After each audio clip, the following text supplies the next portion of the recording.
In this video, I'm going to talk about a real plan that I created for a couple that didn't think they could retire with $600,000. Now, with the right strategy, $600,000 was not only enough for these folks, really it was exactly what they needed.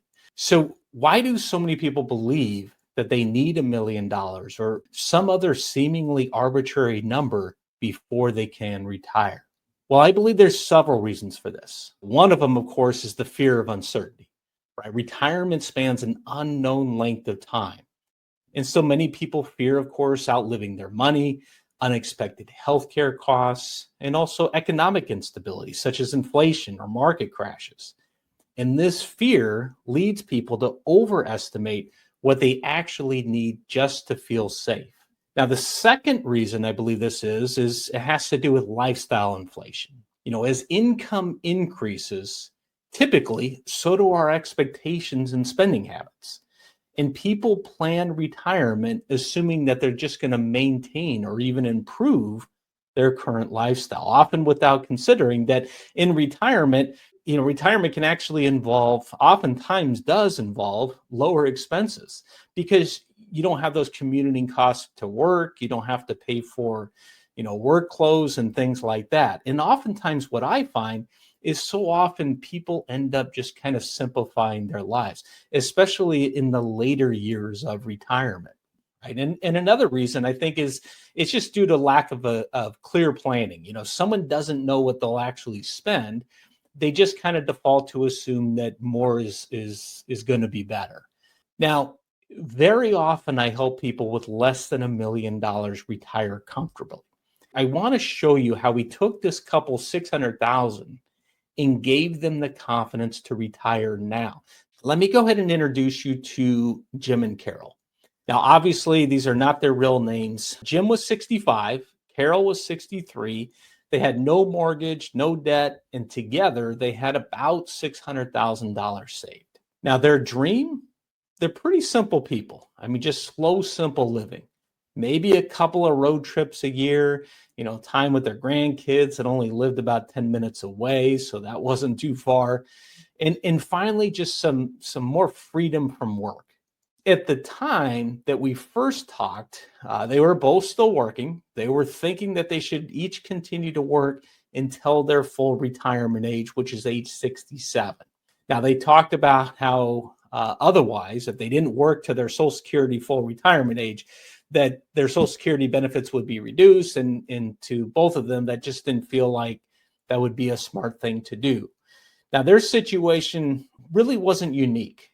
I mean, they had savings, they had their Social Security, they had all the different pieces, if you will, but they really didn't have a real plan. Now, they were concerned about making a wrong move, right? Making a bad decision. They weren't sure how to handle Social Security or how to handle healthcare. They were concerned if their money would last and if they were retiring before they were really financially ready. They thought to themselves, maybe there's something that we're overlooking here. They figured, hey, I guess the safe thing to do is let's just go ahead and continue to work here for a few more years and then kind of evaluate, where we are. Now, the problem wasn't their savings. The problem was they didn't know how to use it. They didn't know how much they'd actually have to spend when they did stop working or whether they'd have enough in order to last them for the rest of their lives. So they thought, if we retire too soon, we might run out of money. And if we wait too long, then of course we might regret it later. So let's go through the questions that I asked in order to start to build out their plan.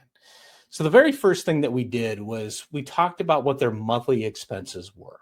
What were their essential expenses and what did they really want in order to have the lifestyle that they wanted to have? And so the first thing that we did was we broke down what they actually needed to live on, not guesses, but real numbers. And this is such an important step because having this clarity on what your expenses are, this is what can help give you the confidence to spend your hard-earned money in retirement. Now, yes, I'm talking about actually creating a budget here. And please know that when you're working or if you're working, you're saving enough in your retirement accounts and you still have extra money that's left over at the end of every month, I believe there's little or no need to track your expenses real closely and really monitor, your budget. But here's the thing, the moment that you're planning to make that transition into retirement, the paycheck's going to stop forever. It is important to get clear on what your expenses are and really what you'd like to spend to really enjoy yourself and retire with confidence. For these folks that, their lifestyle expenses came to about $5,000 a month, which is about $60,000 a year. Now, you might be thinking to yourself, I wouldn't even need that much. Or you might be thinking the opposite, right? There's no way I could live on $5,000 a month. Again, it's all based upon what your expenses are and the lifestyle that you want to have. Now, the next thing that we took a look at is, what guaranteed income did they have? And what did we want to do about Social Security? When were we going to take that? So for them, they just had Social Security. They didn't have any pensions. So they each were going to have Social Security. They were thinking, at least initially, that they would just go ahead and start their Social Security benefits when they went ahead and retired. However, instead, we planned for her to take her Social Security benefits at her full retirement age, which is age 67, and then for him to go ahead and start taking his at age 70. Now, one of the reasons why we chose to delay his benefits until age 70 is that this was going to give a much stronger survivor benefit if one of them were to pass away early. Now, the third thing that we kind of took a look at was, the healthcare costs. You may be wondering what we did about that. Jim, he was 65, so he could go on Medicare. Now, Carol couldn't go on Medicare here for 2 more years, so we got her coverage through the ACA. And she was able to qualify for premium subsidies as a result. Oftentimes people don't realize this, but this can be done, qualifying for these premium subsidies. It could be done by controlling how much taxable income that you're actually showing each year. Now, in this case with these folks, they had some money, not a lot, but they had some money in after-tax money that they could withdraw from also. So, most of their money was going to come from their pre-tax retirement accounts, but they had that some money also in after-tax, so they could, blend how much they're going to withdraw from each in order to qualify for some really nice subsidies. And so that's what we did. And by doing that, that really dropped her premium down quite a bit for those 2 years, between, when she actually retired here at 63 and when she goes on Medicare at 65. So what withdrawal strategy do we use? Well, we use the 3 bucket strategy. So we have bucket 1, bucket 2, and bucket 3.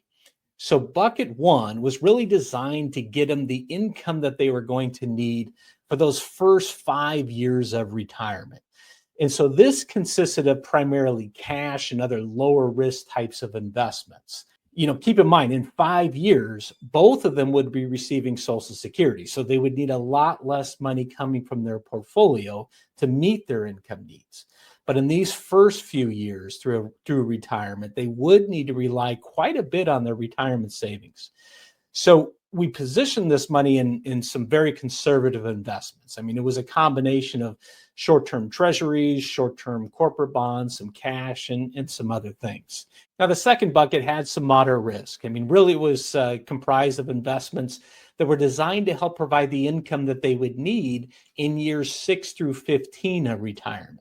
So this primarily consisted of some stocks and some bonds. On the stock side, there were more dividend-paying stocks, which generally speaking anyways tend to be less volatile than growth stocks. And then on the bond side, we still use some short-term bonds, but we also incorporated some intermediate bonds as well. And we did this, went to more intermediate term bonds and such because they had a longer time horizon for this bucket of money.